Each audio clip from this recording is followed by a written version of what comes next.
নমস্কার বন্ধুগণ, সবাইকে হ্যাপি নিউ ইয়ার। আর আমাদের নিউ ইয়ার শুরু হয়েছে ট্রেন জার্নির মাধ্যমে। না কোথাও ঘুরতে বা পিকনিক না, আমরা যাচ্ছি কলকাতা।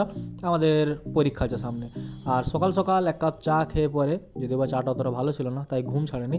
আর এই ঘুম ঘুম চোখে কোনো মতে 5-6 ঘন্টা জার্নি করার পর আমরা পৌঁছোই আমাদের রুম, যেখানে ফ্রেশ হয়ে পরে একটু বসি। আর এবার আমি একা না, সাথে এসেছে আমার দুই দিদি, আর একে তো সবাই জানেই।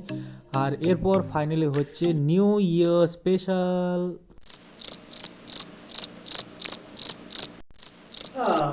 So what do you think? New year তো বিশাল সেলিব্রেশন হবে ধুমধাম করে, বাট ইটস লাইফ। না তো তুমি পাল্টাচ্ছ, না তোমার পাশের বাড়ির মানুষ, আর না তো এই সমাজ। জাস্ট পাল্টাচ্ছে একটা সাল। 2025 পেরিয়ে 2026 এসেছে। তুমি আর তোমার ভাগ্য এখন এক জায়গাতেই বসে আছো, কারণ স্টিল তুমি খাটে শুয়ে শুধু রিলস দেখছো। ওয়েল, নিউ ইয়ার রেজলিউশনস তো দেওয়া হয়েছে, বাট কাজের কাজ কিছু হচ্ছে না, right? So what can we do? Just try, because हमने सुना है कि कोशिश करने वालों की तो कभी हार नहीं होती ना.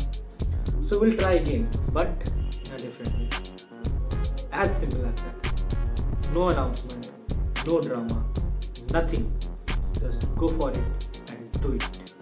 Your success will last loudly.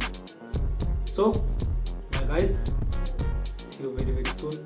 इस बार बोल के नहीं, करके दिखाना है. Bye bye.